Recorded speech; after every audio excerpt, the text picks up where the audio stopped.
naukubra. Mga pekeng balita agad mabubura. Mga troll farm malamang susuko na. Dahil kami ang bebengga, humanda ka na. Mga makachina, benga, benga. Mga fake news, benga, benga. Salbahing dedes, benga, benga. Halik sa Walang kawala ang may sala. Pegador, wala kang kawala. Benga, Pegador, kayo ay maganda. Benga, Pegador, galit sa masama. Benga, Pegador, ang sa inyo bebenga. Benga, Pegador, wala kang kawala. Benga, Pegador, kayo ay maganda. Benga, Pegador, galit sa masama. Benga, Pegador, ang sa inyo bebenga. Dili ka nagpapapasok. Sayang ang pinapasahod ng mamamayan sa iyo. Magpakita ka na wala ka namang warrant. Binuang ka lang ni Boyeng. Binubuang ka lang ni Boyeng, tandaan mo. Natakot ka naman. Ang laki ng ulo mo, galiit ang iyong bayag. Di panood natin, di panood. Huli ang pagkomento niya sa post ng kanyang asawang si Nancy. Sa post, may larawan ng isang lalaking nakatalikod at caption na nagpapasalamat sa kanya raw pagdalaw. Hindi malinaw kung saan o kailan kuha ang larawang yan. Pero, ang sabi ni DILG Secretary John Vic Remulla, alam nila kung nasaan si De La Rosa. Palipat-lipat siya ng mga bahay sa mga kaibigan niya. Tinatago siya. Tapos sa loob lang siya ng bahay. Tapos lilipat siya, iba-ibang kotse yung ginagamit. John Vic, mali. Palipat-lipat lang ng puson sugo. Si Bato, itetip ko sa'yo, palipat-lipat lang ng sugo. Kasi sa sugo, so clean, so good. So, I think we've monitored him in 6 different places in the last 3 weeks. In the last 3 weeks. Palipat-lipat lang siya. Tumanggi na si Remulla na idetalye kung saang mga lugar nila na monitor si De La Rosa. Kahit itinuturing na nagtatago, hindi pa rin daw siya matatawag na fugitive o pugante dahil hindi pa rin daw nakatatanggap ang DILG maging DFA at DOJ ng kopya ng arrest warrant laban kay De La Rosa. We have to Alam mo, seryoso ako. Seryoso lang. Seryoso. Si Bato kasi naaning. Naaning si Bato eh. Binulabog lang to ni Remulla eh. Kumbaga, binulabog lang itong si Senator Bato, tinakot lang eh. Siyempre, bumahagang buntod ni Senator Bato, takot matulad kay Digong, nagmadaling mag-alsa balutan, mga kababayan. Di ba? Tapang-tapang nito ni Senator Bato na, come on, Mr. Trillanes, make my day! Ay, sese ka ng ay, sese. O, di ba? Sige ka na, sige. Sumama ka pang magposas. Nung poposasan na siya, ayun na, wala. Ay, nako. Ewan ko ba dito kay Senator Bato, sobrang takot, kinilabutan kay Sani. Di ba? Oh.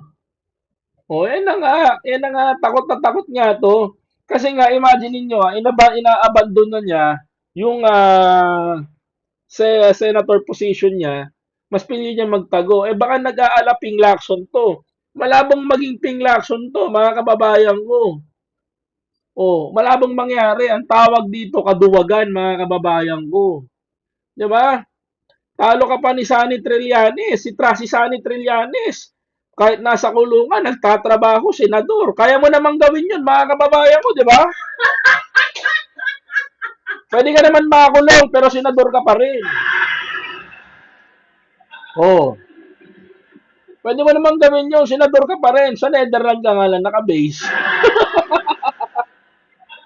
Ang tatapang ninyong maghamon. Tapos kayo ngayon ng tago. Aba, lulupit ng mga to, no? Oh.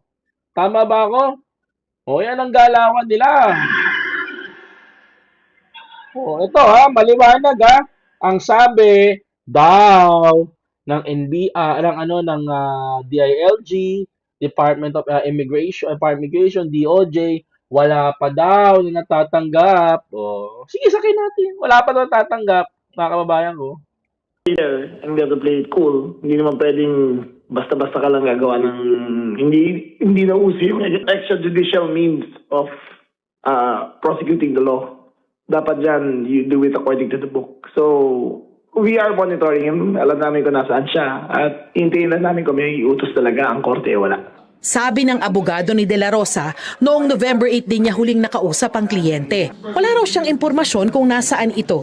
In all probability, Maniwala kayo dito kay attorney. Siyempre, pagtatakpan mo yan. Di ba?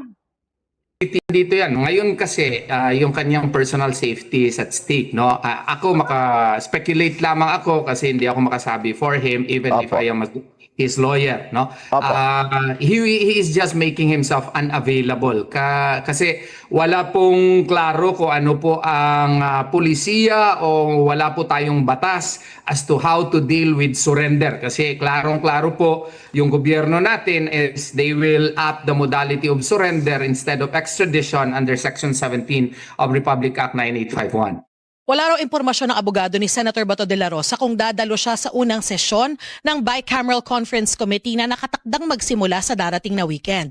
Lalo dahil Eto mga kababayan, naniniwala ba kayo kay Torion? Attorney Torion naman. Si Topacio nga, alam niya nga kung nasa nagtatago yung ano niya, kliyente niya. Ikaw pa kaya? Alam nyo, siguro, tansya ko dito, may trauma na mga Duterte sa nangyari sa founder nila eh. Siyempre, ikaw ba naman, mga kababayan ko, yung puon nyo ipatapon sa Netherlands. Di ba?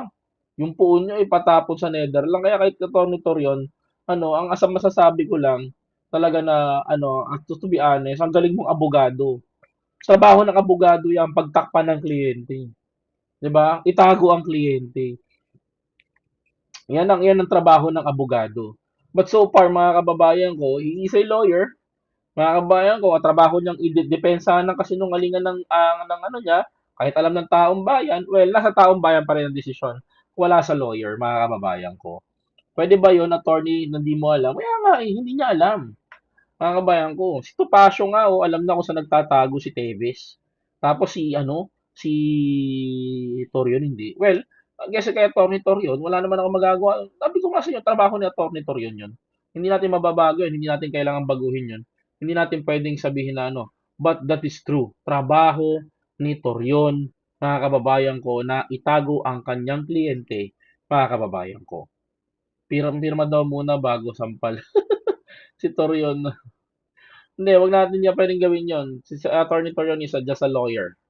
He is doing his job. He is performing his job to defend her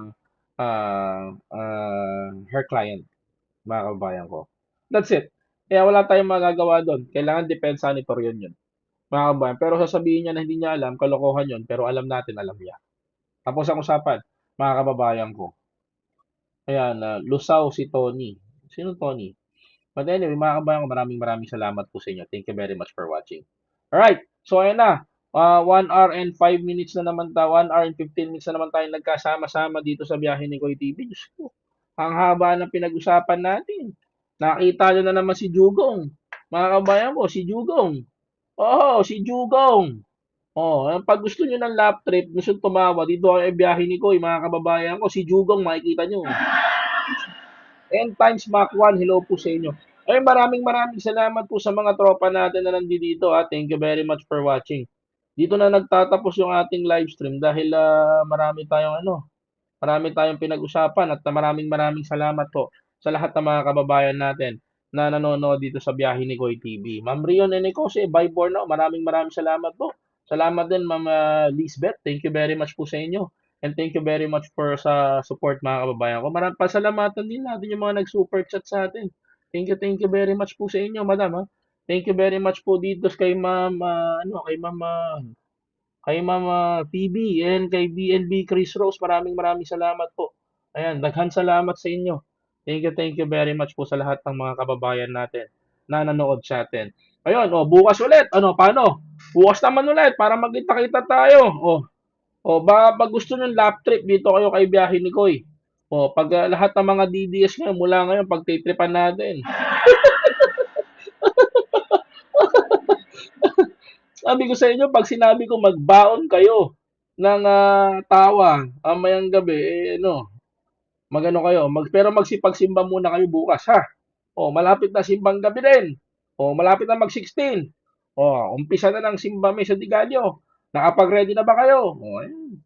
O, ayan mga kababayan. At anyway, mga kapatid, maraming salamat po. From the bottom of my heart, Ma'am Elvira G, Tita Lily Regasa, Tita Ruico Aiko from Hawaii, and Tita Judy Basco, Nanay Carmen, Sir Tony, maraming salamat po sa inyo. Thank you very much for watching to my YouTube channel, and please don't forget to follow, like, comment, share, and subscribe.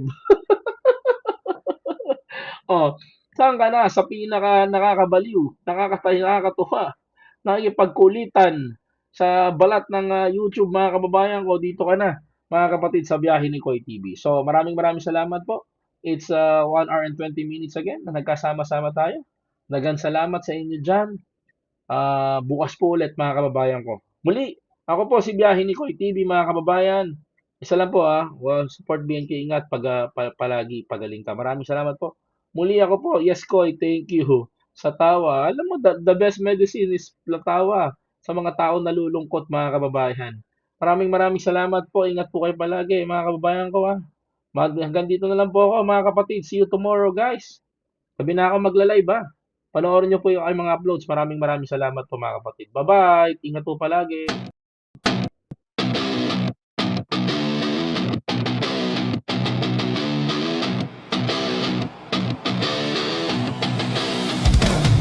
Hey!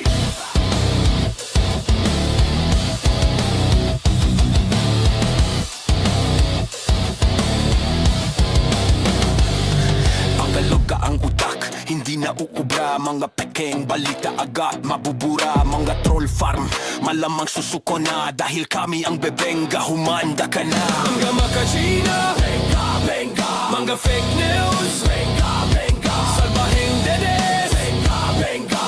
Halik sa Walang kawala ang may sala! Pegador, wala kang kawala. Benga, Pegador, kayo ay maganda. Benga, Pegador, galit sa masama.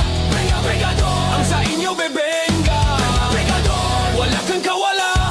Benga, Pegador, kayo ay maganda. Benga, Pegador, galit sa masama.